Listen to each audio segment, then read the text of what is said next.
What is going on, everyone, and welcome back to the channel. I hope you're all doing well. Now, in today's episode of Entitled Parents, I've got a couple of classic stories for you. Starting off with this one, which is all about an entitled mum banning her son from using Snapchat. Entitled mum tries to break up her son's relationship because of Snapchat. I'm a long-time lurker of this sub, but I finally have the time to post about a certain entitled mum, my mother-in-law. So this happened years and years ago when Snapchat was still a big thing. Can we get a RIP Snapchat in the comments? My boyfriend, now husband, but I'm going to be referring to him as my boyfriend, and I had both downloaded the app. I was 17, he was 16.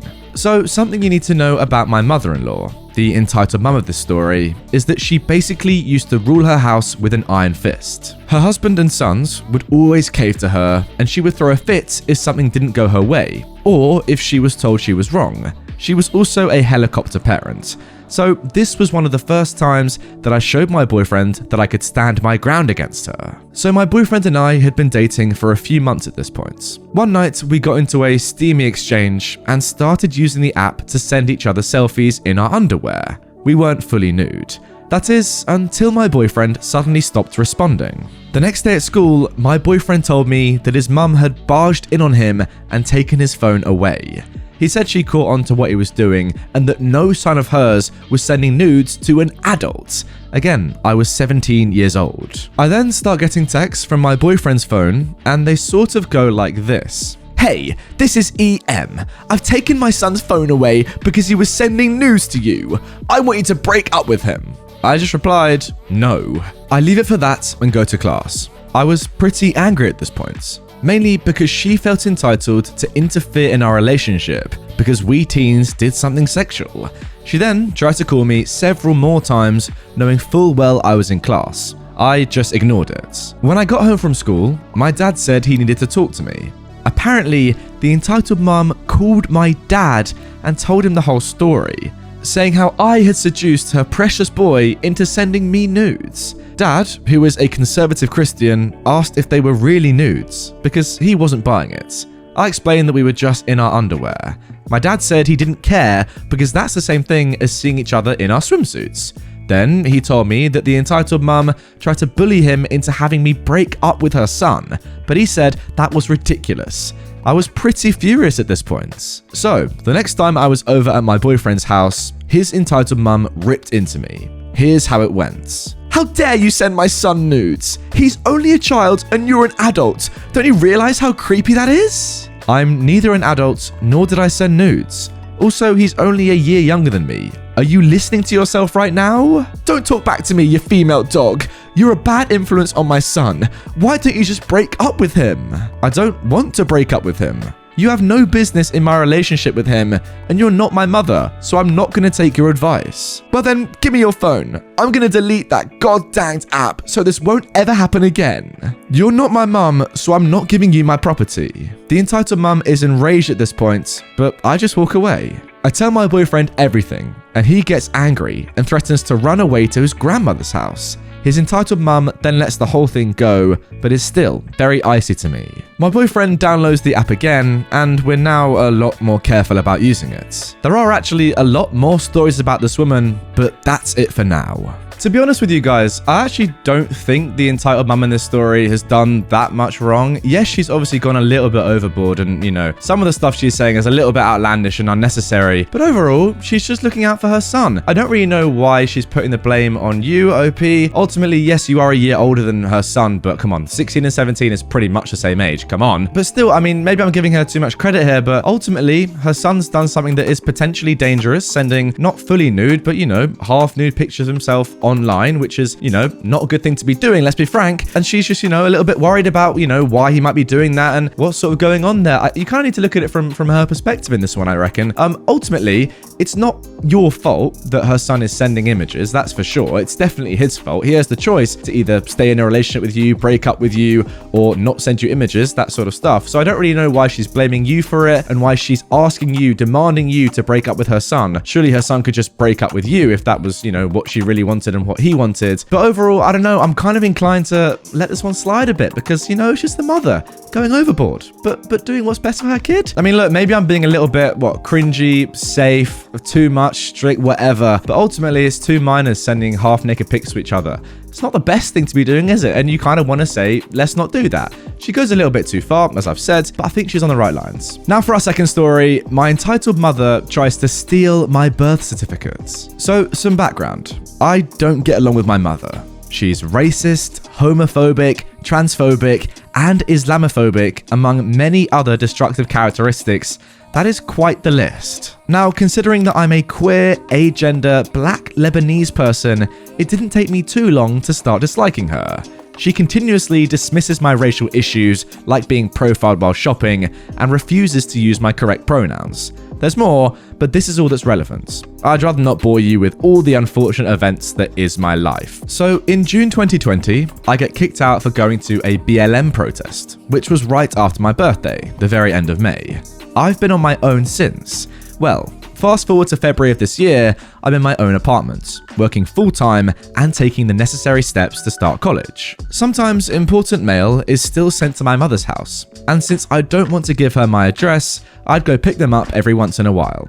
I told her to leave them in the mailbox so I could grab and go, and hopefully not see her. Of course, I know my mother, and I knew she'd probably do something to get me in the house. So I slapped some black lipstick on, black nail polish, and made sure to wear my newly dyed red hair in a way that would give it as much volume as possible. Those are all things she hates, and at one point, she even told me I wouldn't get a job with an afro because they're unprofessional. Yeah, she went there.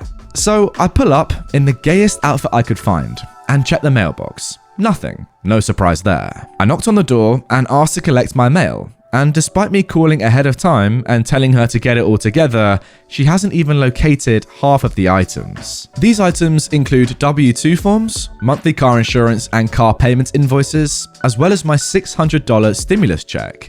She slowly gets my stuff together and then tries to shove me out of the door before I could ask about my birth certificates. I had told her I wanted it as well as my old passport when I called her. I quickly reminded her and she proceeded to say something to the extent of, "I don't even know where they are." She has OCD. She knows exactly where they are. I kept pressing until she caved and pulled out an important document folder. We found my birth certificate and a copy of it. I start to pull the original certificate out of its sleeve, which then prompted the following absolutely ridiculous conversation to take place. "Take the copy. I'll keep the original," said my mum. No, I'm gonna take both." "No, I'm keeping one." "No." "OP, leave that here. That belongs to me." "No." "Yes, it does. I want my birth certificate. That belongs to me." "OP, don't be like this." "Sorry, I'd like to keep my birth certificate." "Well, then order one." "But you don't need it." "Yeah, I do." "For what?" "OP, that's for me to keep on record." "Why?" "Look, I'm not going to argue with you. You don't need it. It belongs to me. I would like to keep it." "Well, then order one." "How about I just take this one?" "Just order it from the States." "It costs money." I also didn't want to deal with government websites. I'd already had enough BS to deal with living on my own. I definitely wasn't interested in adding "fight with the government" to the list. "So, why don't you order one then?" "Because I have one. Again, I'd like to keep my birth certificates." "Why?" "Because I want it. It's mine." "Well, it's actually not yours. It's mine. But that's fine. Keep it." "Oh, thank you, finally." The argument was dumb, but despite me expecting her to put up some kind of fight, I wasn't expecting her to behave like that. Not to mention, I plan on legally changing my full name. I need my original birth certificate to do that, but I didn't mention that because then she'd really try and stop me. I took both the copy and the original, but a month or two later, when I was organizing all my papers, I took a closer look at the copy and realized it wasn't even a copy of my certificate. It was a copy of my mother's birth certificate. So it's good I got the original. There were a few times through that argument where I wondered if I should just give up and order one. But my mother's behavior royally annoyed me, which pushed me to push even harder. I actually have a recording of this interaction. If this post blows up, I'll post the recording too. I actually listened to it whilst making this, and the convo is almost verbatim. Also, a bonus thing she said as I was walking out the door, it's hard to be challenged, isn't it? She said this with a big old smirk on her face, and it made absolutely no sense. Now, unlike the first story, this one, yeah, is completely cut and dry. Your mum is being nothing short of idiotic. It's not her birth certificate. Surely, guys, I mean, look, feel free to correct me if I'm wrong here, but your birth certificate of your own birth surely is your property. Yes, of course, your parents keep it because you wouldn't own your own birth certificate or, you know, have your own birth certificate when you're just born. So they keep it for a while, but they're only custodians of it. Surely it's not actually theirs to keep. It's your birth. Am I wrong here? It's your birth certificate of your own birth. Surely it's yours. And surely your mum should just say, you know what, although I'd like to keep it, I guess, maybe she would. It's not mine. It's yours. I mean, look, don't get me wrong. Good on you for not telling her about, you know, changing your name and all that stuff, because then she probably wouldn't have wanted to give it to you, but well, even more than she didn't want to already. But still, she has no legal right to say, I'm keeping your birth certificate, unless I'm completely wrong here. And if I'm wrong, fair enough, hold my hands up. Got that one wrong, but it's your birth certificate. Surely it's yours. I don't know. Anyway, guys, that is going to do it for this episode of r/EntitledParents. I hope you have enjoyed it. And if you did, and you want more from me right away, you can check out the playlist of my Entitled Parents videos right here. There are lots of them. Watch them all immediately with no breaks. That means no eating, no drinking, no using the toilet. It's a marathon. Can you do it? Good luck.